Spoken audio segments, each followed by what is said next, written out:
It's a big day and it's a very special morning for us. It is ET Now relaunch of 2.0. And Sandeep, relaunch at this time point, what are we trying to indicate to our viewers now? Well, it's an interesting question, Nikunj, because fundamentally ET Now remains the most watched business channel across mega cities. It's actually the third most watched English news channel with viewership greater than a lot of English news channels. So why the relaunch? And more importantly, what are we trying to achieve? I think fundamentally the team is the same, the passion is the same, the hunger is the same, the spirit is the same. We've just given ourselves a different purpose, a sort of grander purpose beyond just offering business news to our viewers. We fundamentally want to see, can we help every Indian rise with India? That's the purpose, that's our credo. And so this over the next couple of days and weeks, all our viewers will get a sense of what the new ET Now is all about, the language we talk, the passion with which we will work. It'll all change for this one grand purpose, rise with India. We are an Indian owned, Indian led, Indian imagined channel, and I think fundamentally we want to dedicate ourselves to helping Indians rise with India and ride the market wave, ride the boom in the economy. Fundamentally the nation is growing. How can we help Indians grow with it? That's our pledge, that's our credo, that's our promise. Let's take a look at the new ET Now.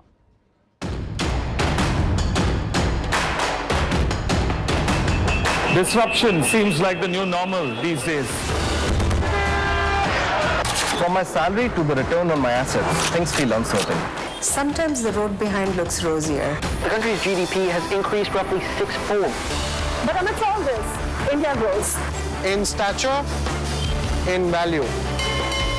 The Nifty has almost quadrupled in the last 9 years. And that gives me confidence.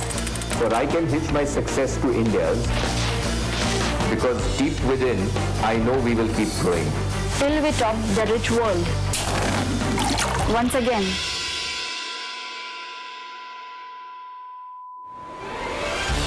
To know more, be part of it all.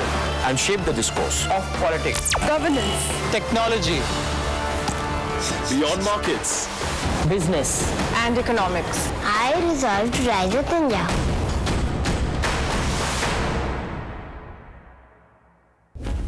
India's meteoric rise is not a single story. Like an individual's growth, it is influenced by many things: economics, politics, governance, environment, technology, neighborhood, and more. Welcome to the new ET Now.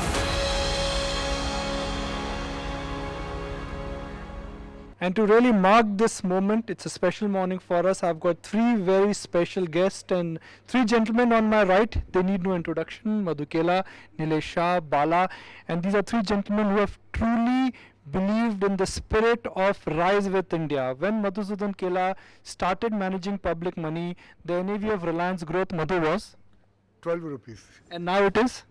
No, more than 1,000. So that is the rise of India movement. Nilesh, when you joined your career, what was the market cap of India? $250 billion. And now? $2.2 trillion. That's the rise with India movement. And Bala, I won't ask you whether you're black moustache or a white moustache, but but I continue to feel I'm young. India is young. So what is your rise with India movement? I think this young India is becoming more and more younger. So it essentially means we have a long way to go. And India is, of course, now getting prepared for facing any kind of vulnerability. And therefore, the preparedness for India, in many sense, if you look at it, is great. What was asset under management when you started your career with Birla? Zero. Okay. And today we have about 2,47 crores size, 2,37 crores size. And it is still growing? It's still growing. Okay. But when I look at your inspirational story, and allow me to, introduce your backdrop to some of our viewers. Madhu Kela has very humble beginnings from a village of, MP situated near Raipur. For a commoner now to really bet on India and to achieve what you've achieved, I think this is really rise with India moment for millions of our viewers. I think Nikunj, in everyone's life and career, whether it is a company, politician or an investor, the external opportunity actually plays a very big role. Looking back, we can say that all which we did because of we were capable. But if I was born 50 years back, I don't think, in spite of best of my efforts, I would have been able to achieve what I could achieve in the last 20 years because the external opportunity was very large. The important thing is, do you have the conviction in the opportunity? regardless of ups and downs. So whether it is a country or whether it is a market, it will keep going through its own ups and downs. But if you keep your faith and the conviction in the larger opportunity, which is what frankly I did, that this is going to be a big moment for a country to grow from a, when it was $300 billion, we were convinced that we are going to go to $2 trillion. Now when we are at $2 trillion, I am personally convinced that we are going to $5 to $6 trillion. Now it takes 5 years, 6 years, 7 years, or 8 years.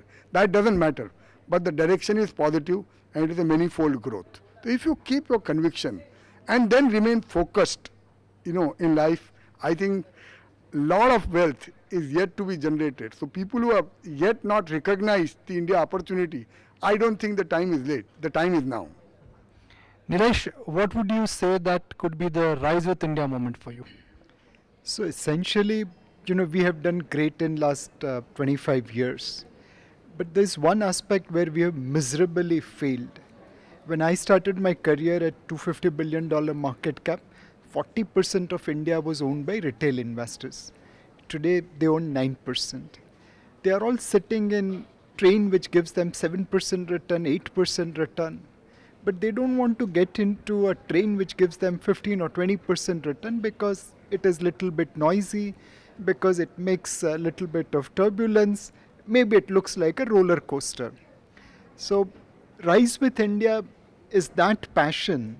It's the second independence of India. We got political independence in 1947. We need economic independence in 2017. Today is no different from what it was in 1947. We want India to be owned by Indians. We want retail Indians to be sitting in 15 to 20% roller coaster, even though that ride is scary, even though that ride is volatile, because if you stay back, in the end it will be a pleasant ride. Bala, whereas India's GDP from 500 billion is now nearing almost 2 trillion. But frankly, you're feeling happy, you're feeling excited, but you're not feeling very comfortable about either your wealth or about your financial freedom. Why is that? I think it's I think a large pool of people, I think need to build that optimism. I think the conviction that what Madhu spoke about has to be brought on the table. I think it's the duty of every individuals who has to put the trust on our own economy. I think a lot of things have been happening in the country for the last 25 years, especially from the economic point of view. We still feel that we are a developing economy, it's not a developed economy, which essentially means we have a long way to go. We need to also, of course, put trust in the system that a lot of things are happening, especially in large countries like ours. A lot of things are happening. It takes time actually for it to actually fructify in the form of result. I think the longer term, if you look at it, I think go beyond 1, 2, 3, 5, 4 years or 5 years, and definitely I think we are on a path. I think we can potentially become a great leader in the global economy. So therefore, the faith and the optimism that I think we have to build in as part of our own systems. And second, one of the reasons why we are still talking about $2 trillion economy, I think the sarcasm I think is within our own economy is actually a large higher, which I think has to move away and bring the trust on the table to ensure that I think we do our asset allocation right and stay confident that yes, I think we'll do a lot of things right in the best interest of growing the economy to the next level. And that's something I think probably we should look at as the Rise India theme that you are talking about. And the conviction and optimism has to be actually built in as part of every citizen of the country and put the trust on the table. Nilesh, how can an average Indian participate in Rise with India movement? Essentially, every Indian should have an SIP, just like a bank account or an insurance policy. It doesn't matter with what amount you start. Let it be 500 rupee. Micro SIPs is possible even with 100 rupee. But stay invested for longer term. As I mentioned, equities like roller coaster, it goes up, it comes down. It creates fear. But if you can overcome that fear, then there is a pot of gold at the end of the tunnel. Let us resolve that we as Indians will continue to own majority of India. When our entrepreneurs create wealth, I mean, it should be shared in India rather than outside of India. And Madhu, closing comments from you.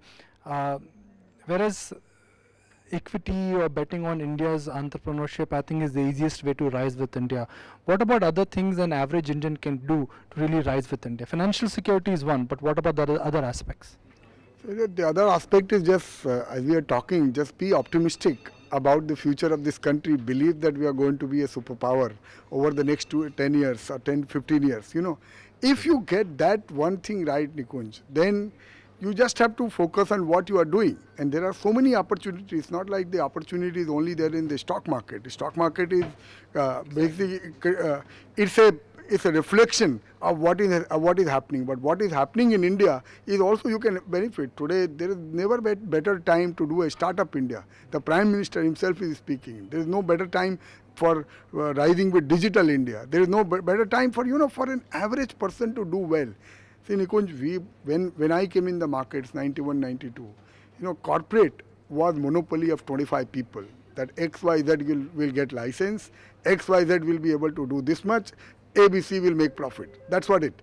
But today, that's not the thing. You see, so many entrepreneurs have made so much wealth and so much profit. That is got reflected in the market cap.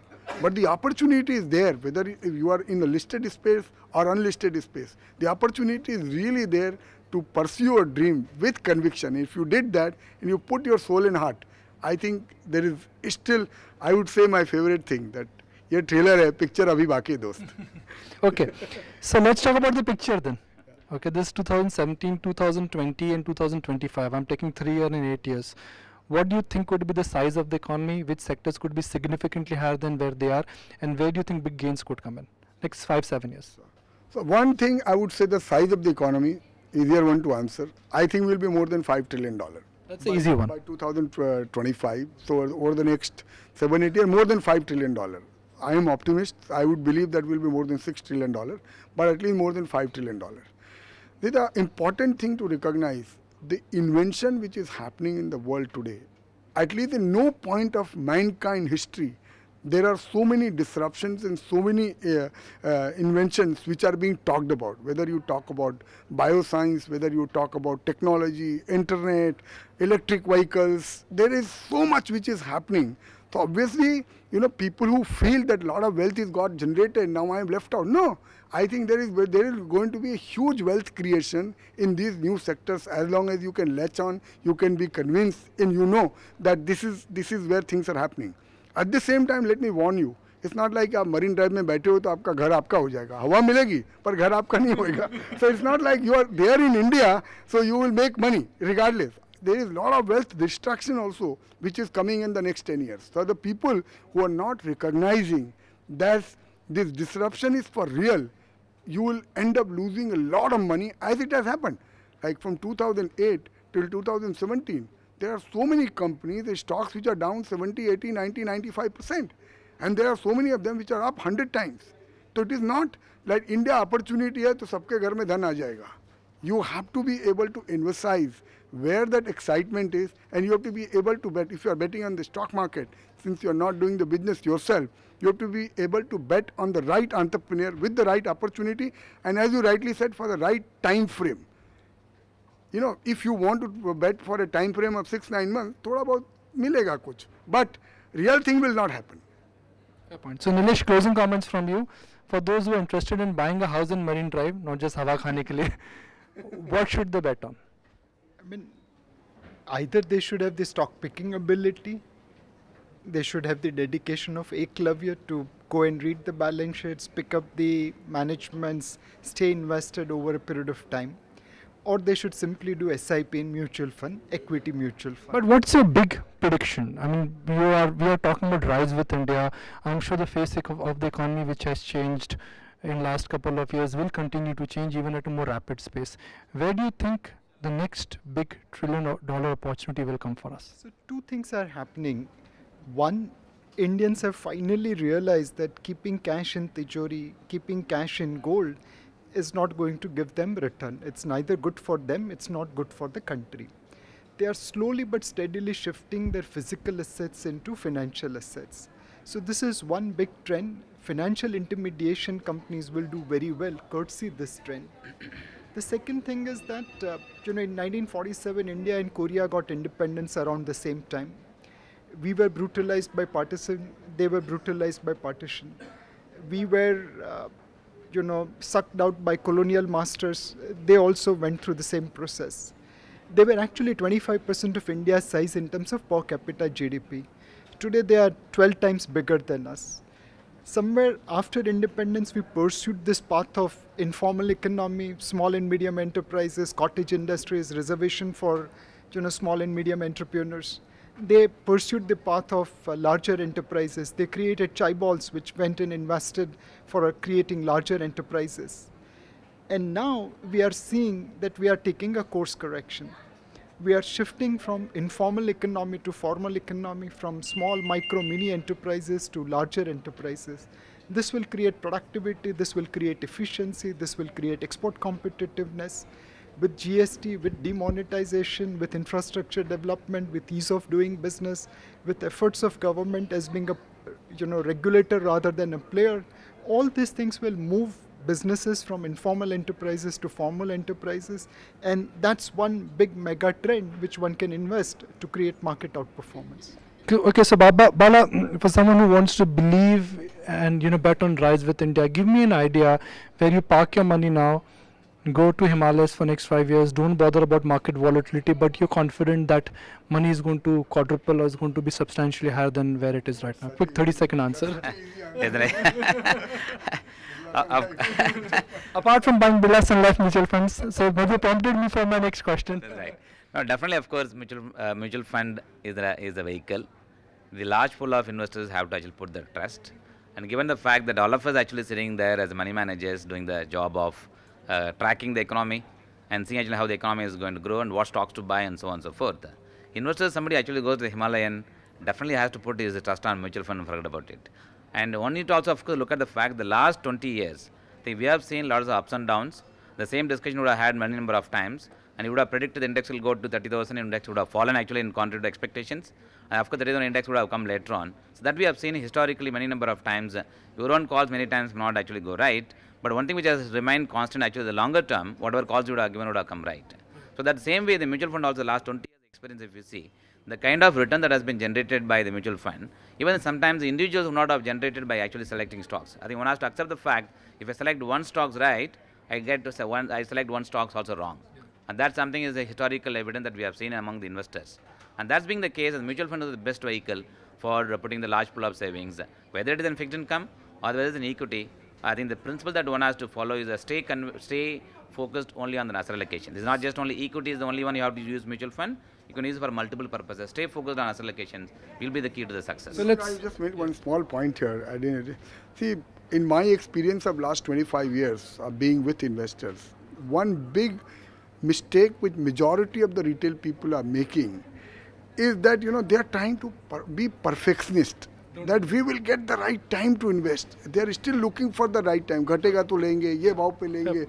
And the second point is that they are looking for tips.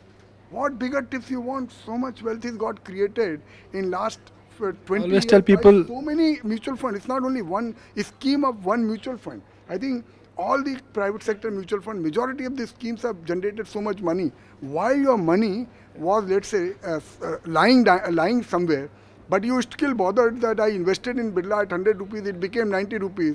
And look at the big picture. Look at the picture. And SIPs. Just trying to be don't try to be a perfectionist. Okay. And SIPs is the new tip. Related to the timing, which of course I use it commonly in most of the forums.